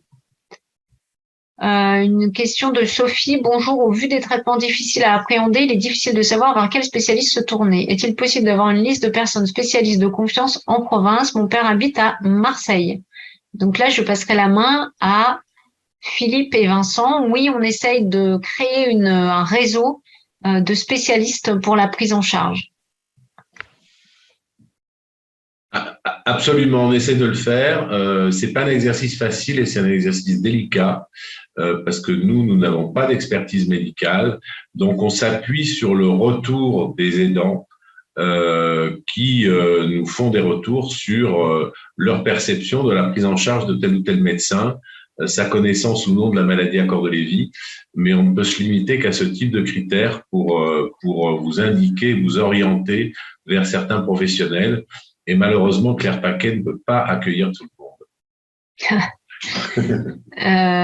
Alors, après, il y a une question qui est plus sur la prise en charge en accueil de jour. Une question très longue que je n'arrive pas à lire sur le petit écran et j'ai du mal à... Ah, voilà, c'est mieux. Alors, là, il y a une question sur comment convaincre quelqu'un d'aller en accueil de jour pour le préparer au jour où il vivra en collectivité. Comment se positionner? Ça, c'est vraiment une question qui est peu sur les médicaments. C'est pas que je ne veux pas y répondre, mais je pense que c'est une question qui nécessite beaucoup de temps.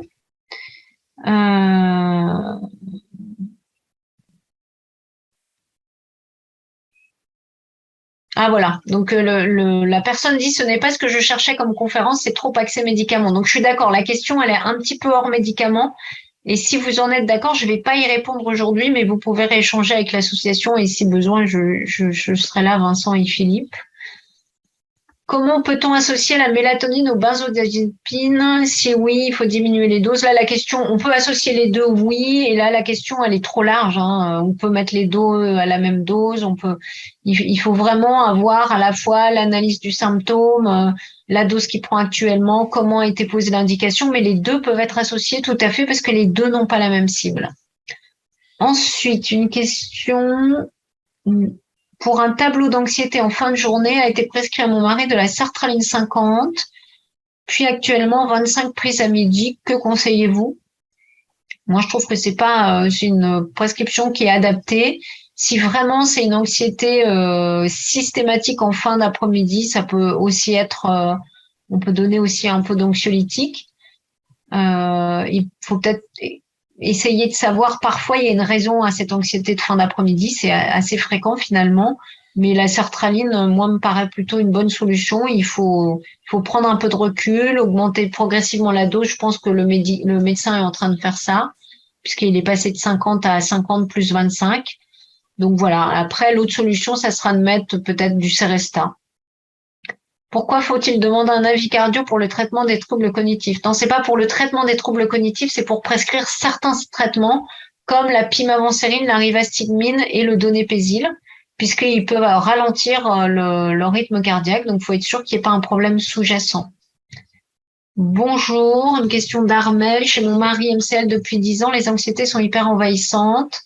Donc, il a eu de la clozapine, j'imagine que c'est du 25, 2 comprimés le soir, 1 demi le matin, paroxétine le soir, buspirone 1 à 10 heures et à 16 heures, très grosse crise d'angoisse qui ne passe pas malgré les traitements, notamment à partir de 16 heures et depuis un mois, 10 gouttes de Valium. Non, on n'est pas arrivé au bout des solutions, il faut aller petit à petit. Je pense que dans un cas comme ça, et c'est effectivement les cas un peu compliqués sur lesquels on est obligé d'associer beaucoup de molécules, ce qu'on n'aime pas trop faire. Mais là, vous voyez, on l'a dit, hein, la clozapine, il y a la clozapine, mais il y a la kétiapine, il y a la risperidone. À la place de la paroxétine, on peut essayer un autre antidépresseur. On peut essayer des anxiolytiques. Là, je vois qu'il n'a pas de benzodiazépine. On peut essayer un thymorégulateur. Donc, si, il a du Valium.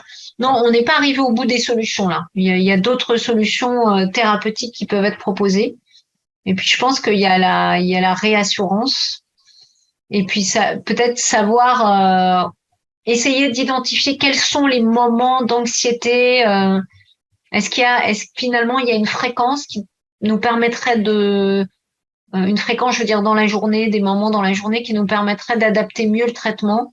Et savoir s'il est sensible à autre chose que les traitements, à la réassurance, à ce dont je parlais tout à l'heure, en fait, hein, les couvertures lestées qui sont parfois essayées en accueil de jour. Mais en tout cas, on n'est pas au bout des solutions. Jérôme, comment faire pour que le médecin traitant et ou le médecin coordonnateur de l'EHPAD soit autant impliqué dans l'approche thérapeutique pour lui donner de l'information? Moi, je trouve que globalement, ils sont assez sensibles à l'information qu'on peut leur donner. Et ce que je fais généralement, c'est que quand je vois les patients, je leur donne les informations d'A2MCL pour leur médecin traitant. Et si j'ai un patient qui est en EHPAD, je glisse les informations pour le médecin coordonnateur. Ils sont pas forcément, en fait, les médecins traitants et les médecins coordonnateurs, il faut bien savoir qu'ils traitent tout. Ils vont traiter l'infarctus du myocarde, la crise d'asthme, l'AVC, le cancer. Et donc, ils vont pas être forcément à l'aise de façon approfondie sur toutes les maladies. Ça n'est pas possible. On peut pas leur demander ça. Donc, l'idée, c'est qu'ils puissent se mettre en lien avec nous et qu'on puisse échanger sans qu'il y ait de défiance ou sans qu'ils se sentent accusés de pas connaître la maladie. Ils peuvent pas connaître toutes les maladies de façon parfaite. Donc, l'idée, c'est vraiment de leur donner le minimum d'informations et puis qu'après, on puisse échanger. La préparation magistrale de mélatonine est-elle remboursée? Écoutez, non. Je dirais non en première réponse. Je sais que j'ai certains patients qui arrivent à se faire rembourser par leur mutuelle. Donc, je ne sais pas comment ils font, hein, mais en tout cas, ça marche. Ensuite, une question d'Emmanuel. Bonjour mon père, malgré le Leponex 25, un comprimé de demi, Rivotril 6 gouttes, ça reste à 10 mg, mélatonine 8 mg. Les nuits sont agitées, il déambule, gesticule, déménage. De minuit à 6 heures. Cela dure depuis 4 mois. Ma mère est exténuée par ses nuits mouvementées. On ne sait plus quoi faire. Peut-être qu'il faudrait faire un enregistrement du sommeil si cela n'a pas été fait. Et effectivement, il y a quelques petites adaptations thérapeutiques à faire. Mais moi, je ferais chez quelqu'un comme ça, je ferais un enregistrement du sommeil pour voir si ce sont pas des crises d'épilepsie nocturne, pour voir si c'est pas un certain type de déstructuration du sommeil qui répondra à certaines choses. En tout cas, là, il a plusieurs classes thérapeutiques qui sont loin d'être à leur dose maximum, hein, que ce soit l'Eponex, le Rivotril, le Seresta, mélatonine, tout ça, il les a à dose, je dirais, moyenne. La gabapentine, oui, on peut évidemment la donner, la gabapentine. C'est pas nos médicaments de première intention, et puis ça dépend pourquoi. On peut la donner pour la douleur, on peut la donner pour l'anxiété, on peut la donner pour les troubles du comportement, agitation, mais on peut la donner. Je réponds juste à mon rendez-vous d'après que j'ai un peu de retard. Voilà. Les traitements pour les fuites urinaires, alors généralement, moi je m'entends avec les urologues. De préférence, on évite les anticholinergiques type Vésicar. On peut essayer de donner Xatral, par exemple,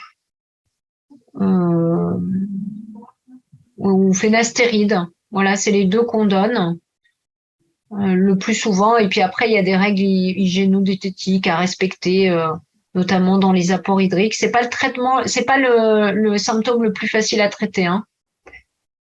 Parfois, le Vésicar, quand il fonctionne, quand les fuites urinaires sont très très invalidantes et quand le Vésicar fonctionne bien et n'engendre pas d'effets secondaires, ça peut nous arriver de le laisser quelque temps. Donc là encore, j'aime pas trop qu'on le mette, mais parfois on n'a pas le choix. Alors voilà, là il y a deux réponses. Il y a une personne qui dit non, la mélatonine n'est pas remboursée comme la rivastigmine, et une autre personne qui dit la mélatonine prescrite sous forme de préparation magistrale est remboursée. Voilà, c'est exactement ce que je vous dis. Il y a certains patients qui arrivent à se faire rembourser et d'autres pas. Quel est le traitement de l'hypersalivation? Ma maman avait eu des injections de toxines mais qui ont été inefficaces. En fait, il y a les patchs de Scopoderm, qui sont des petits patchs qu'on met sous l'oreille toutes les 72 heures. C'est un anticholinergique, donc c'est pas le médicament qu'on préfère. Mais quand l'hypersalivation est très gênante, soit socialement, soit parce que ça donne des troubles de la déglutition à la personne, ça m'arrive de l'utiliser. Cathy dit, en préparation magistrale, elle est remboursée. J'ai insisté auprès de mon pharmacien pour qu'il la mette en remboursement. Une semaine après, il a découvert qu'elle était remboursée. Donc, vous voyez, c'est variable. Ça, c'est ce qu'on vit en consultation. Alors, pour les problèmes de la déglutition, le traitement préventif, c'est de faire de la prévention fausse route avec l'orthophoniste. S'il y a une orthophoniste, si la personne peut faire des séances d'orthophonie qui soient contributives et efficaces. Et sinon, il y a l'adaptation de l'alimentation, mais je pense que l'association va mettre des informations sur ce sujet si ce n'est déjà fait. À quelle heure faut-il donner les antidépresseurs? Alors, vous voyez, là, je peux faire 1000 réponses différentes parce que les antidépresseurs, vous l'avez vu, ça correspond à des tas de molécules. Et en fait, ça dépend pourquoi il a été indiqué. Est-ce que c'est pour de la dépression? Est-ce que c'est pour l'anxiété? Est-ce que c'est pour le sommeil? Et puis, ça dépend aussi de quel effet ça lui fait. C'est-à-dire que, par exemple, si on le met le matin et que ça rend la personne somnolente, ben dans ce cas-là, on le met le soir. Donc, ce que je vous dis, c'est faut pas être dogmatique. C'est-à-dire, faut pas être accroché à quelque chose absolument. Il faut être pragmatique et s'adapter au quotidien. C'est une maladie du quotidien. L'homéopathie utile sur des patients qui sont conscients de pourquoi ils prennent des granules. Alors, le sédatif PC n'est pas sous forme de granules. Il y a de l'homéopathie dans laquelle il y a de la poudre de parapimpin. Il y a de l'homéopathie dans laquelle il y a des vraies molécules. Je pense par exemple aux millepertuis qui ont une vraie efficacité. Une partie des antidépresseurs sont issus du millepertuis. Donc là encore, il ne faut pas penser que toute l'homéopathie correspond à la même chose. Et le sédatif PC a une vraie efficacité même sur des anxiétés gênantes. Alors, l'art-thérapie est sans doute efficace. Donc ça, l'art-thérapie, elle fait probablement du bien aux patients, mais l'efficacité thérapeutique prouvée pour qu'elle puisse être remboursée n'a pas été faite. Il faut pas oublier la psychomotricité, ça je suis complètement d'accord. Ensuite, quel phénomène explique qu'on ne puisse plus se servir de ces couverts? Ou au contraire, l'impression d'avoir des couverts dans la main alors qu'on n'en a pas. Alors, l'impression qu'on puisse plus se servir de ces couverts, c'est ce qu'on appelle l'apraxie. Et l'impression qu'on a, ça fait partie de ce qu'on appelle les phénomènes psychotiques mineurs, où on a l'impression qu'il se passe quelque chose alors que ça ne se passe pas. Donc ça fait partie des symptômes psychiatriques. Après, ça va sûrement choquer la majorité d'entre vous, mais on fait beaucoup chez le nourrisson et chez les personnes qui ont des troubles cognitifs, le fait de manger avec les mains. Parce que le fait de manger avec les mains, pour beaucoup de malades, ça évite les fausses routes. Et ça évite effectivement le fait de refuser le repas parce que la personne n'arrive plus à se servir de ses couverts. Alors, je dis pas qu'il faut manger les spaghettis bolognaises avec les mains, hein, mais en tout cas, il y a toute une mouvance là actuellement, à la fois chez les tout petits que les parents veulent absolument faire utiliser une petite cuillère, et à la fois chez les patients qui ont des troubles cognitifs avec des difficultés à s'alimenter, où on met une alimentation qui peut être mangée avec les mains. Mon mari parle à un ami en se regardant dans le miroir. Est-ce une hallucination? C'est pas vraiment une hallucination parce qu'il voit quelqu'un mais il ne se reconnaît pas. Donc c'est une prosopagnosie. Que penser de la gabapentine 400 donnée contre une maladie à un stade précoce? Ça dépend de pourquoi on la donne. Donc là encore, ça dépend du symptôme, ça dépend. Voilà. Les hallucinations sont-elles le premier signe de la maladie? Ça dépend des patients. Des fois, c'est les signes moteurs, des fois, c'est les signes cognitifs, des fois, c'est les troubles du sommeil, des fois, c'est les hallucinations, des fois, c'est la dépression. C'est très variable. C'est une spécialité en soi, en fait. Existe-t-il quelque chose qui permettrait de lutter contre l'apathie quasi totale et le mutisme? Ça, c'est difficile. Hein. J'avoue que l'apathie, il y a eu beaucoup d'essais thérapeutiques, alors pas forcément dans la maladie à corps de Lévy, mais dans toutes les maladies neurodégénératives, notamment dans la dégénérescence frontotemporale où les patients sont très apathiques. Moi, je ne connais pas de traitement efficace, hein, et ça peut être un symptôme épuisant parce que l'entourage restimule, et ça, c'est épuisant. Donc là, je suis désolée, je ne connais pas de traitement efficace sur l'apathie, si tant est que ce soit bien de l'apathie, que ce soit bien une maladie à corps de Lévy. Est-ce possible d'avoir les diapos? Oui, alors les coupures de connexion, je suis désolée, c'est de notre faute, c'est parce que, comme vous l'avez entendu, il y a un hôpital qui a été hacké, et donc on a un niveau de sécurité maximum, et donc dès que c'est pas le réseau de l'hôpital, ils nous le font sauter. Est-ce possible? Voilà, nous sommes ASG Ergo au domicile, pouvez-vous nous orienter vers des ateliers et des formations pour adapter au mieux notre prise en charge? Donc je pense que ça, c'est l'association qui va répondre, et c'est une EHPAD hors les murs qui pose la question. Vincent, si vous voulez regarder, c'était la question de 1h20. En combien de temps la mélatonine commence à faire effet pour les troubles du sommeil? Ça dépend si la dose est adaptée ou pas. Ça va assez vite. Moi, ce que je dis, c'est que si au bout de 10 jours, 10 ou 15 jours, ça dépend des patients, ça n'a pas été efficace, j'augmente la dose. Incontinence de nuit, effet aux maladies gabapentine. Là, vous voyez, typiquement, incontinence nuit, est-ce un effet de la maladie ou du traitement? En fait, pour savoir si c'est un effet du traitement, il faut faire ce qu'on appelle des challenge, re-challenge, c'est-à-dire arrêter le traitement pendant 15 jours, un mois en fonction des traitements, savoir si le symptôme continue, et si le symptôme disparaît, reprendre le traitement. Et comme ça, on arrive à savoir si c'est le traitement ou pas. Mais ça peut être aussi un effet de la maladie. Et les incontinences la nuit, on les a aussi dans d'autres maladies, notamment les maladies prostatiques. Bonjour, ma mère a été diagnostiquée MCL cet été à l'hôpital Léopold Bellan. Symptômes moteurs sérieux, symptômes cognitifs, langage, entre autres. Aucun traitement, sauf kiné, recommandation d'orthophonie. Donc là, il n'y a pas vraiment de question, c'est un commentaire sur la perplexité de la prise en charge. Mélatonine en préparation magistrale, c'est non LP. LP, ça veut dire libération prolongée. Ce qui est en LP, c'est le circadin. dans notre expérience, c'est surtout la mélatonine en préparation magistrale qui fonctionne, mais il y a certains patients sous circadin qui vont bien et chez qui ça fonctionne bien. Une autre question de France. En deuxième partie de nuit, le malade ne dort pas. Est-ce forcément de l'anxiété? En deuxième partie de nuit, c'est plus des troubles du sommeil. Vers qui s'orienter? Vers quel professionnel pour adapter, gériatre ou le médecin traitant? Je pense que là, le médecin traitant, c'est compliqué. Il faut quelqu'un qui connaisse bien le sommeil. Alors, il y a certains gériatres qui connaissent bien le sommeil et sinon des neurologues qui connaissent bien le sommeil. Mais ça peut être une consultation sommeil. Merci beaucoup pour votre présentation. Bon, merci, c'est gentil de dire merci, d'avoir des infos pour les patients et les aidants.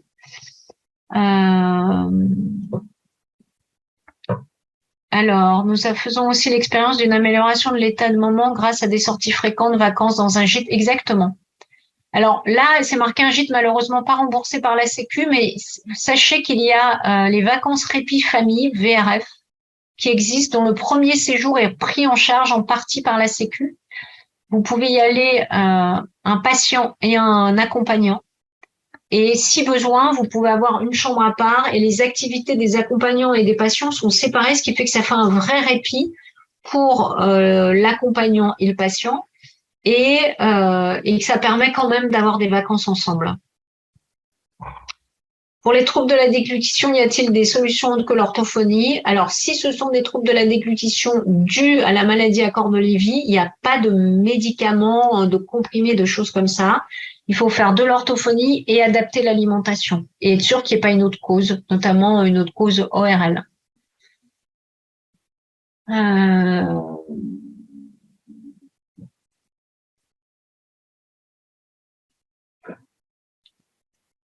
Alors là, il n'y a pas vraiment de questions, c'est plus des commentaires sur la prise en charge complexe. Alors, un traitement par oméprazole et esoméprazole pendant des années peut-il avoir déclenché des hallucinations?